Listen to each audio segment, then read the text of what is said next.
Good morning students. Shri Saraswat विद्यालय अंदर आप सबनु हार्दिक स्वागत है। हूँ छूँ कुलदीप टंडल ने अपने फिजिक्स सब्जेक्टनो अभ्यास करी रह्या छीए। तो चैप्टर नंबर 14 अंदर आगळ वधीए। नेक्स्ट टॉपिक करिए स्प्रिंग अने ब्लॉकना तंत्रनो आवटकाळ। स्प्रिंग अने ब्लॉकना तंत्रनो आवटकाळ। आ सूत्रनी तारवणी एक्जाम माटे खूब अगत्यनी।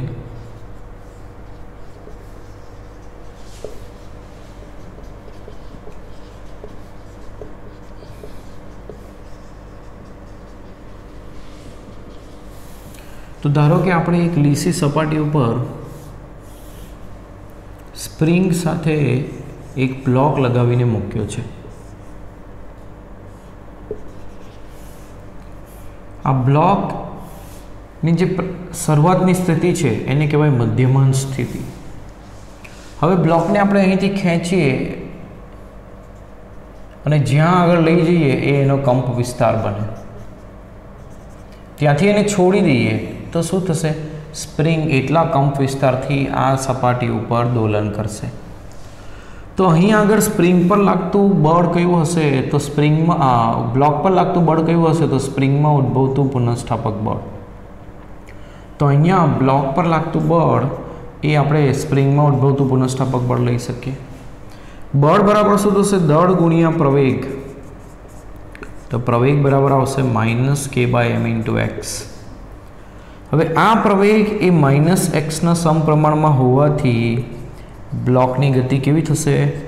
ब्लॉक सरळ आवर्त गति करे। हवे जो ब्लॉक सरळ आवर्त गति करतो होय तो समीकरण 1 ने सरळ आवर्त गति करता पदार्थना प्रवेग ए बराबर -ω² साथे सरखावता आनी साथे सरखावो तो शुं थशे? ω² बराबर k/m थशे। तो आना परथी ओमेगा बराबर आवशे वर्गमूळ k/m। हवे ओमेगा बराबर थाय 2π/t = थशे वर्गमूळ k/m। तो आना उपरथी आवटकाळ t बराबर सूत्र आवशे 2π√m/k। तो आ सूत्र आपणे याद राखीशुं ब्लॉक अने स्प्रिंगना तंत्रना आवटकाळनुं सूत्र। ए ज रीते सादा लोलक माटे आवटकाळनुं सूत्र तारवीए।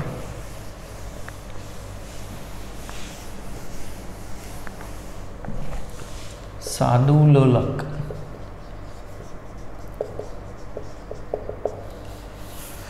सादू लोलकनी अंदर एक दोरी साथे एक एम दळनो गोळो लटकाव्यो होय। एने पोताना मध्यमान स्थानथी दूर करी छोड़ी दो तो ए अहीं दोलन करशे। हवे आ धारो के थीटा खूणे छे आ गोळो। અહીં આપણે આ જે દોરી છે એની લંબાઈ L લઈએ અને દોરીને દળ રહિત લઈશું, એટલે દળ આની સરખામણીમાં નહિવત લઈશું। તો આ બ્લોક ઉપર લાગતા આ બોબ ઉપર લાગતા બળો કયા હશે? તો એક mg બળ હશે, બીજું દોરીમાં ઉદ્ભવશે તણાવ બળ T। હવે તણાવ બળ T ના બે ઘટકો તારવીએ તો એના બે ઘટકો આ પ્રમાણે થશે।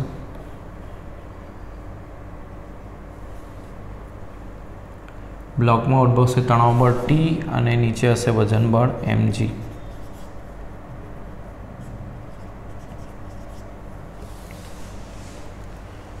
तो आ तनाव बल माटे घटको तारवीए तो ये घटक कया थशे?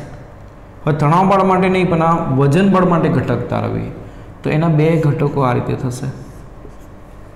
अहींया खूणो थीटा होवाथी अहींया पण शुं थशे? थीटा एटले आ थशे mg cos थीटा ने आ थशे mg sin थीटा। हवे दोलननी अंदर कोई एवं बळ होय छे जे तेने मूळ स्थितिमां लई आवे तो अहींया मूळ स्थितिमां लावतो बळ ए आपणे mg sin थीटा देखाय छे। केवुं देखाय छे? mg sin theta. અહીં આગળ આ જે दोलक છે એની ગતિ કોણીય ગતિ છે એટલે ખૂણો કાપે છે, કોણીય સ્થાનાંતર કરે છે, એટલે એના ઉપર બળ નહીં પણ શું લાગશે? ટોર્ક। તો અહીં લાગતા ટોર્કનું સૂત્ર તારવીએ, પુનઃસ્થાપક ટોર્ક। तो ये क्यों थशे? तो टॉर्क बराबर शू थाय? બળ ગુણ્યા તેની કાર્યરેખાનું સંદર્ભ બિંદુથી લંબ અંતર. આ લોલક આ બિંદુને અનુલક્ષીને ભ્રમણ કરે એટલે સંદર્ભ બિંદુ આ છે. હવે બળ આપણી પાસે 3 છે. ટીની કાર્યરેખા આ સંદર્ભ બિંદુમાંથી પસાર થાય એટલે એને લીધે લાગતો ટોર્ક 0. mg cos થીટાની કાર્યરેખા પણ એમાંથી પસાર થાય એટલે એને લઈને લાગતો ટોર્ક 0. mg sin થીટાની કાર્યરેખા અહીંથી પસાર થશે, જે અહીંથી પસાર થતી નથી એટલે એના લીધે લાગતો ટોર્ક 0 નથી. તો કેટલું હશે? તો એના સ્થાનાંતરની વિરુદ્ધ દિશામાં હોવાથી માઇનસ સિમ્બોલ મૂકે. બળ mg sin થીટા અને એની કાર્યરેખાનું અહીંથી લંબ અંતર એટલે આ દોરીની લંબાઈ થાય એટલે કેટલી l, આટલું ટોર્ક લાગશે. હવે ટોર્ક બરાબર થાય I ઇન્ટુ આલ્ફા, તો mgl sin થીટા લખીએ. તો આના ઉપરથી આલ્ફા બરાબર શું થશે? Minus mgl divide by I sin theta. હવે આ જો સ્થાનાંતર નાનું હોય, થીટા નાનો હોય, તો સાઇન થીટાને એપ્રોક્સિમેટ આપણે થીટા લખી શકીએ. માટે કોણીય પ્રવેગ આલ્ફા બરાબર થશે minus mgl divide by I into theta. શું થશે? Minus mgl divide by I into theta. હવે આ જે પ્રવેગ છે આલ્ફા એ કોણીય સ્થાનાંતર થીટાના સમપ્રમાણમાં હોવાથી સાદું લોલક સરળાવર્ત ગતિ કરે છે. કેવી ગતિ કરે છે? સરળાવર્ત ગતિ કરે છે. તો સરળાવર્ત ગતિ કરતા પદાર્થ માટે પુનઃસ્થાપક કોણીય પ્રવેગ કેવી રીતે લખી શકાય? તો સરળ આવર્ત ગતિ કરતા પદાર્થ માટે પ્રવેગ બરાબર લખાશે માઇનસ ઓમેગા સ્ક્વેર થીટા. જે રીતે આપણે રેખીય પ્રવેગ એ બરાબર માઇનસ ઓમેગા સ્ક્વેર એક્સ લખતા હતા. એક્સ રેખીય સ્થાનાંતર, થીટા કોણીય સ્થાનાંતર, ઓમેગા ઓમેગા. હવે આ બંને સૂત્રોને સરખાવીએ, 1 અને 2 ને સરખાવતા તો શું થશે? તો ઓમેગા સ્ક્વેર બરાબર થશે mgl ડિવાઇડ બાય I. તો આના ઉપરથી ઓમેગા બરાબર થશે વર્ગમૂળ mgl બાય I. હવે આ ઘોડા માટે જડત્વની ચાર્ટ માત્રા mr² લખીએ, તેનું દળ m અને એની ત્રિજ્યા એ દોરીની લંબાઈ જેટલી થશે ગતિની માર્ગની ત્રિજ્યા, તો ml² લખાય. માટે ઓમેગા બરાબર શું થશે? mgl divide by ml². m cancel, એક n કેન્સલ એટલે ઓમેગા બરાબર આવ્યું વર્ગમૂળ g બાય l. અને ઓમેગા બરાબર મૂકીએ 2π બાય t, એના બરાબર થશે વર્ગમૂળ g બાય l. તો t થશે 2π રૂટ l બાય g. તો આ એના આવર્તકાળનું સૂત્ર થયું. તો સાદા લોલકના આવર્તકાળનું સૂત્રની તારવણી એક્ઝામ માટે અગત્યની, અને આ સૂત્ર પણ ખૂબ અગત્યનું. હવે એને લઈને જે દાખલાઓ છે એ સોલ્વ કરીએ. તો દાખલો નંબર 14, ઉદાહરણ 14.8. ઉદાહરણ 9 દાખલો નંબર 14.8.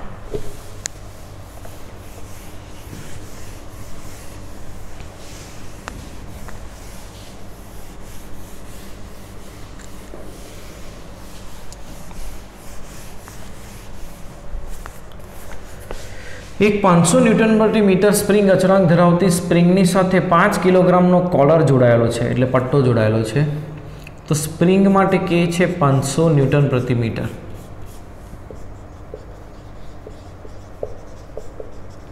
અને એનું દળ છે 5 કિલોગ્રામ કોલરનું.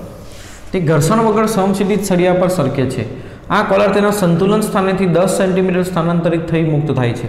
જ્યાં એને લઈ જઈને મુક્ત કરીએ એનો કંપ વિસ્તાર થાય એટલે 10 સેન્ટીમીટર એનો શું થશે? કંપ વિસ્તાર. બરાબર. તો 0.1 મીટર એનો કંપ વિસ્તાર થશે. આ કોલર માટે પહેલું દોલનનો આવર્તકાળ બ્લોક અને સ્પ્રિંગની સિસ્ટમનો આવર્તકાળ શું થશે? 2π રૂટ m બાય k. તો 2π રૂટ દળ કેટલું છે? 5 કિલોગ્રામ અને k કેટલું છે? 500. તો 1/100 એટલે 100 નું વર્ગમૂળ 10 થશે. તો 6.28 ભાગ્યા 10 એટલે 0.628 ન્યૂટન. આ એનો શું થશે? આવર્તકાળ છે એટલે સેકન્ડ. આ એનો શું થશે? આવર્તકાળ. બીજું શું ગણવાનું છે? મહત્તમ ઝડપ. तो वी મેક્સનું સૂત્ર આપણી પાસે છે a ઇન્ટુ ઓમેગા.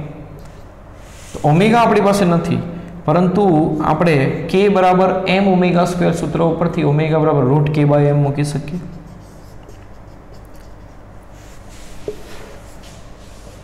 તો વી મેક્સ બરાબર શું થશે?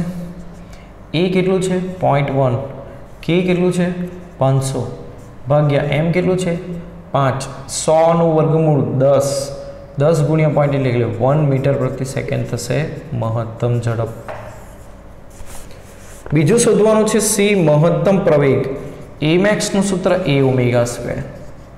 a આપણું 0.1 અને ઓમેગા આપણું આવ્યું 10, 10 નો વર્ગ એટલે 100, એટલે આ 10 મીટર પ્રતિ સેકન્ડ સ્ક્વેર એનો શું થશે? મહત્તમ પ્રવેગ.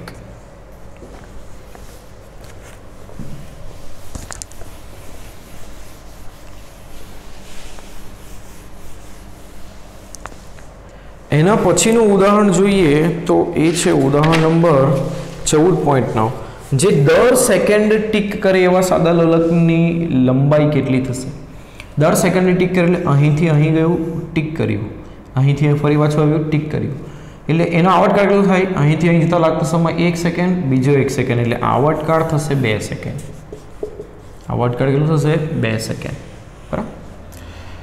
તો તેવા લોલકની લંબાઈ કેટલી હશે? તો આવર્તકાળનું સૂત્ર 2π રૂટ l બાય g. તો વર્ગ કરીએ તો t સ્ક્વેર બરાબર 4π સ્ક્વેર l બાય g. તો લંબાઈ થશે t square into g divide by 4π square. t square એટલે 2 નો વર્ગ 4, g 9.8, 4π 3.14, એનો વર્ગ કરીએ તો શું થશે? 4 into 9.8 divided by 4 divided by 3.14 divided by 3.14, તો થશે 0.99, એટલે એપ્રોક્સિમેટ લખી શકીએ 1 મીટર. તો 1 મીટર દોરીથી તમે કોઈ એક ગોળાને લગાવશો તો એનો આવર્તકાળ દોલનનો કેટલો મળશે તમને? હંમેશા 2 સેકન્ડ.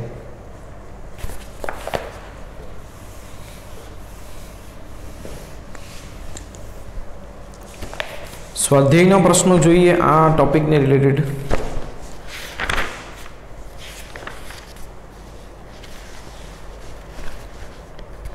.8 સ્પ્રિંગ બેલેન્સમાં ખૂબ અગત્યનો દાખલો. સ્પ્રિંગ બેલેન્સ એટલે એવો કાંટો કે જેનાથી આપણે વજન માપીએ. અહીંયા વજન લગાવીએ તો આ સ્પ્રિંગ નીચે ખેંચાય આમાં રહેલી, અને અહીંયા સ્કેલ આપ્યું હોય. તો સ્પ્રિંગ બેલેન્સમાં જે સ્કેલ છે તે 0 થી 50 કિલોગ્રામ બતાવે, એટલે આ 0 અને આ 50 કિલોગ્રામ દર્શાવે. સ્કેલની લંબાઈ 20 સેન્ટીમીટર છે, એટલે આ સ્કેલની લંબાઈ છે 20 સેન્ટીમીટર. એનો મિનિંગ એવો થાય કે એના પર જો 50 કિલોગ્રામ દળ લગાવીએ તો એની લંબાઈમાં થતો ફેરફાર કેટલો આવે? 20 સેન્ટીમીટર. શું આવે? 20 સેન્ટીમીટર. એટલે એની લંબાઈમાં વધારો 20 સેન્ટીમીટર થાય જ્યારે એના પર કેટલું વજન લગાવીએ? 50 કિલોગ્રામ. બરાબર. તો એમાં ઉદ્ભવતું પુનઃસ્થાપક બળ શું આવશે? -kx. બરાબર. હવે સંતુલન સ્થિતિમાં નીચે લાગતું બળ હશે mg અને ઉપર ઉદ્ભવતું બળ હશે પુનઃસ્થાપક બળ.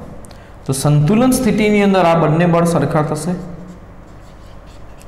તો સંતુલન સ્થિતિમાં વજન બળ બરાબર પુનઃસ્થાપક બળ, એટલે એનું મૂલ્ય લખીએ તો kx માઇનસ એની સંજ્ઞા બતાવે. તો આના ઉપરથી આપણે k ગણી શકીએ. તો k બરાબર થશે mg બાય x. તો m કેટલું છે? 50, g 9.8 અને x 20 સેન્ટીમીટર એટલે 0.2 મીટર.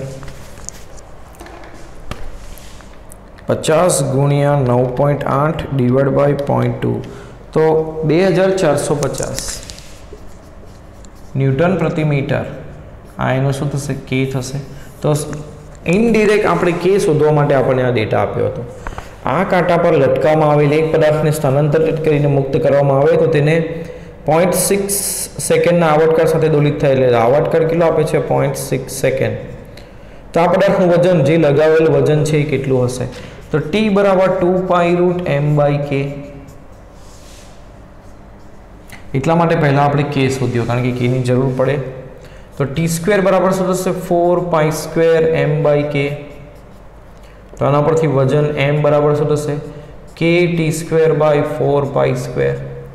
k કેટલું છે 2450, t² આવર્તકાળ 0.6 નો વર્ગ ડિવાઇડ બાય 4 પાઈ એટલે 3.14 નો વર્ગ। તો આ કેટલું થશે 2450 into 0.6 into 0.6 divide by 4 divide by 3.14 divide by 3.14 તો 22.36 આટલા કિલોગ્રામ લગાવ્યું હશે દળ। ચલો નેક્સ્ટ દાખલો કરીએ।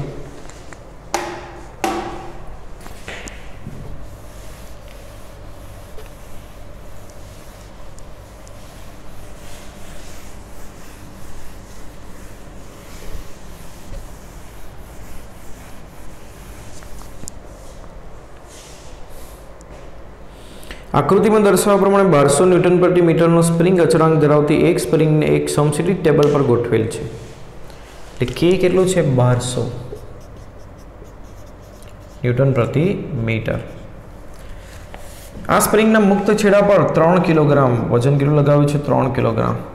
आ द्रव्यमान ने एक बाजू 2 सेंटीमीटर अंतर सुधी खेंची ज्यां सुधी खेंचीने तमे छोड़ो एनो कंप विस्तार बने એટલે 2 × 10⁻² मीटर एनो कंप विस्तार थाय। मुक्त करवामां आवे तो पहलू दोलननी आवृत्ति એટલે न्यू शोधीशुं आपणे केवी रीते शोधीशुं तो आवर्तकाळ t बराबर थशे 2π√m/k અને आवृत्ति आवर्तकाळનો વ્યસ્ત છે એટલે આ થશે 1/2π અને √k/m। तो आवृत्ति न्यू बराबर 1/2/3.14 वर्गमूल k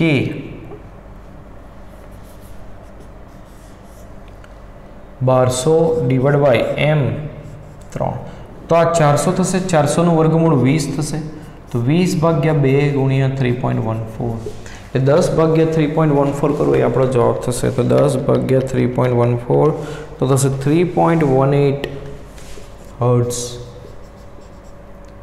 આ એની આવૃત્તિ આવી। બીજું શું શોધવાનું છે દ્રવ્યમાનનો મહત્તમ પ્રવેગ એટલે Amax बराबर थशे a⍵²। हवे ओमेगा बराबर आवशे √k/m √k/m नो वर्ग एटले k/m। तो a शुं छे 2 × 10⁻², k शुं छे 1200, m केटलुं छे 3 तो 400 थशे 400/100 एटले 4 थशे 4 × 2 = 8 मीटर प्रति सेकंड² एनो महत्तम प्रवेग आवशे। थर्ड शुं शोधवानुं छे द्रव्यमाननी महत्तम झड़प तो Vmax बराबर a⍵ थशे a 2 × 10⁻² અને ઓમેગા √k/m તો √k એટલે 1200/m એટલે 3 કિલોગ્રામ તો 400 નો વર્ગમૂળ 20 થશે તો 2 × 10⁻2 × 20 તો આ થશે 40/100 એટલે 0.4 મીટર પ્રતિ સેકન્ડ। तो आनो महत्तम वेग थशे।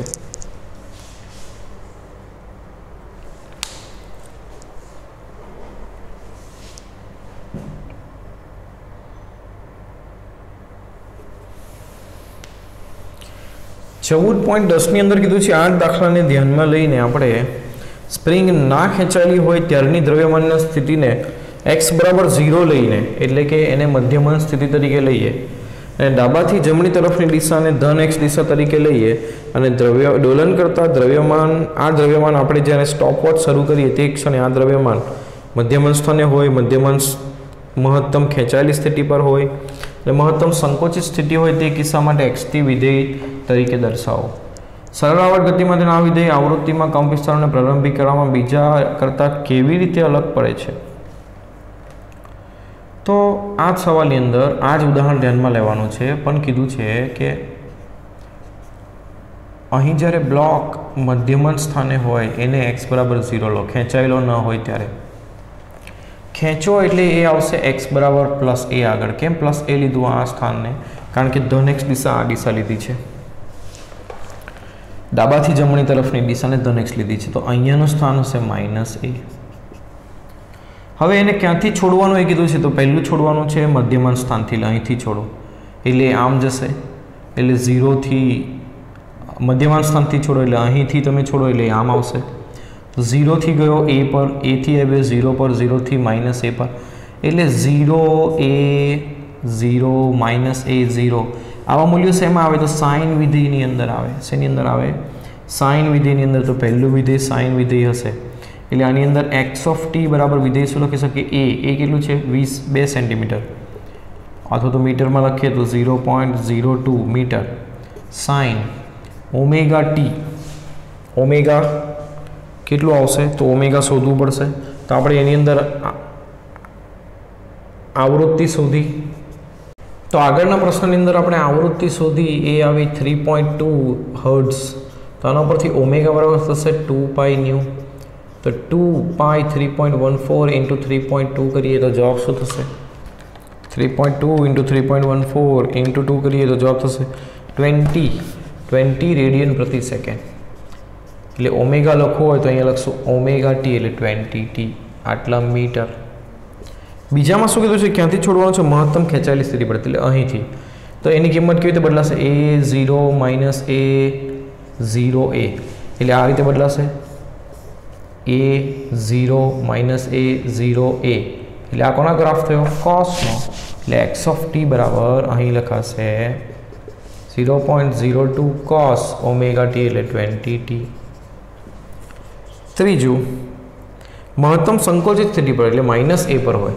માઇનસ a પર હોય એટલે કેવું થાય? આ રીતે માઇનસ a પરથી જશે 0 પર, 0 થી a થી ફરી પાછું 0, 0 થી માઇનસ a એટલે કોસનું ઉલટું ગ્રાફ છે એટલે માઇનસ કોસ લખાય એને। તો આ પ્રમાણેનું વિધેય લખાશે। તો આ 3 વિધેય આ રીતે લખાશે, જે લખવાની એક સહેલી રીત છે। ગ્રાફ પ્લોટ કરો, કિંમત કેવી રીતે બદલાય છે એ પ્રમાણે, તો તમે સરળતાથી લખી શકો।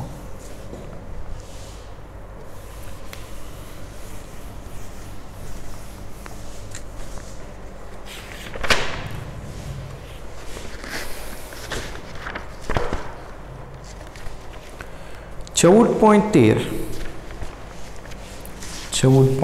13 आकृति बतावे छे के बळ अचळांकवाળી एक स्प्रिंगना एक छेડાને દળ રીતે જડિત કરેલ છે। તેના મુક્ત છેડા સાથે m દ્રવ્યમાન જોડેલ છે। મુક્ત છેડા પર લગાવવામાં આવતું બળ F એ સ્પ્રિંગને ખેંચે છે। આકૃતિ B માં દર્શાવ્યા પ્રમાણે આ જ સ્પ્રિંગ બંને છેડાથી મુક્ત છે અને એક દ્રવ્યમાન m બંને છેડા પર જોડેલ છે અને B માંની સ્પ્રિંગના દરેક છેડાને એક સમાન બળ F દ્વારા ખેંચવામાં આવે છે। તો બંને કિસ્સાઓમાં સ્પ્રિંગનું મહત્તમ વિસ્તરણ કેટલું થશે? પહેલો કિસ્સો આ છે જેમાં આ રીતે સ્પ્રિંગ જોડેલી છે અને અહીં લગાવવામાં આવે છે બળ F, બરાબર? આ પહેલો કિસ્સો। તો આ કિસ્સામાં સ્પ્રિંગનું મહત્તમ વિસ્તરણ કેટલું થશે?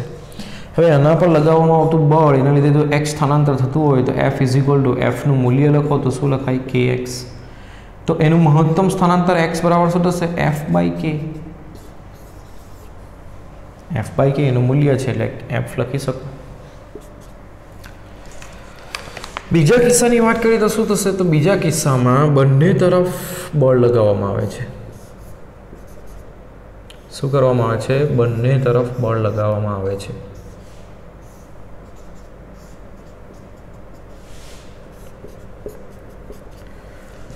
તો આની અંદર શું થશે? તો આમાં આ સ્પ્રિંગ બંને ખેંચશો એટલે છોડશો તો આ રીતે દોલન કરશે। એટલે આ તંત્ર આના મધ્યમાન સ્થાનની આસપાસ દોલન કરે। એટલે એવું સમજવાનું કે આ સ્થાનની આજુબાજુ આ પણ દોલન કરે ને આ પણ દોલન કરે। તો અહીંયા આગળ આ તંત્ર માટે સ્પ્રિંગ અડધી થઈ ગઈ। સ્પ્રિંગ અડધી થતી હોય તો એનો આ જે બળ અચળાંક છે એ ડબલ થાય એટલે આટલી સ્પ્રિંગનો બળ અચળાંક થશે 2k અને આનો પણ બળ અચળાંક થશે 2k। તો આના દોલનની અંદર મહત્તમ સ્થાનાંતર કેટલું થશે? હવે એક તરફનું સ્થાનાંતર તમે શોધશો તો એ કેટલું આવશે? લાગતું બળ F બરાબર 2k × x। તો x બરાબર શું થશે? F/2k। તો કુલ સ્થાનાંતર કેટલું થશે? બંને તરફ આટલું એટલે એનો ડબલ કરો એટલે F/k। એટલે આ કિસ્સામાં પણ મહત્તમ સ્થાનાંતર તો કેટલું થશે? F/k જ થશે। બીજું શું પૂછે છે? જો આકૃતિ A માંનું દ્રવ્યમાન અને આકૃતિ B માંના બે દ્રવ્યમાનને મુક્ત કરવામાં આવે તો દરેક કિસ્સામાં દોલનનો આવર્તકાળ, આમાં દોલનનો આવર્તકાળ શું થશે? તો t બરાબર 2π√m/k। હવે આ કિસ્સામાં તમે જુઓ આ બંને બ્લોક દોલન કરશે, આમ કોની આસપાસ? આ મધ્યમન સ્થાનની આસપાસ. તો આ તંત્ર માટે જે આવર્તકાળ હશે એ જ આના માટે હશે, એ જ બંનેનો આવર્તકાળ હશે. એટલે કોઈ એક તરફનો આવર્તકાળ શોધો. તો આ તરફનું આકૃતિ ધ્યાનમાં લો અને એનો આવર્તકાળ શોધીએ તો 2π√m/k, બ્લોકનો દળ m અને k કેટલો છે 2k, એટલે આવર્તકાળ આટલો આવશે. તો બંનેમાં મહત્તમ સ્થાનાંતર સરખું હશે પણ આવર્તકાળ અલગ આવશે. ખ્યાલ આવે છે?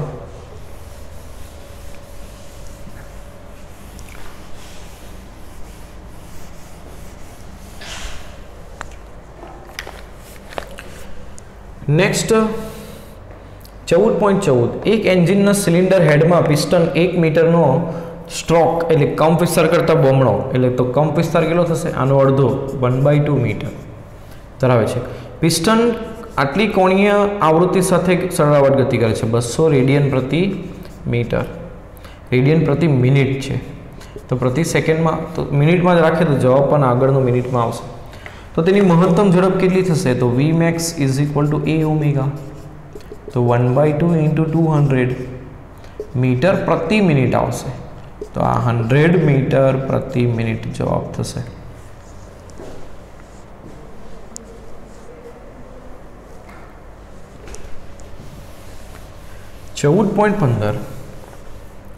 ચંદ્રની સપાટી પર ગુરુત્વાકર્ષણને કારણે પ્રવેગ. ચંદ્રની સપાટી ઉપર પ્રવેગ 1.7 મીટર પ્રતિ સેકન્ડ સ્ક્વેર છે. એક સાદા લોલકનો પૃથ્વીની સપાટી પર આવર્તકાળ. પૃથ્વીની સપાટી પર આવર્તકાળ છે 3.5 સેકન્ડ. ચંદ્રની સપાટી પર આવર્તકાળ કેટલો થશે? પૃથ્વીની સપાટી પર ગુરુત્વ પ્રવેગ 9.8 મીટર પ્રતિ સેકન્ડ સ્ક્વેર. તો આવર્તકાળ, સાદા લોલકનો આવર્તકાળનું સૂત્ર 2π√L/g. તો આવર્તકાળ વર્ગમૂળ g ના વ્યસ્ત પ્રમાણમાં. તો Tm/Te કરીએ તો થશે વર્ગમૂળ GE/gm. તો વર્ગમૂળ 9.8 / 1.7. તો 9.8 / 1.7 જવાબનું વર્ગમૂળ કરીએ તો 2.4 આવશે. આના પરથી Tm બરાબર થશે 2.4 × Te. તો Te શું છે? 3.5.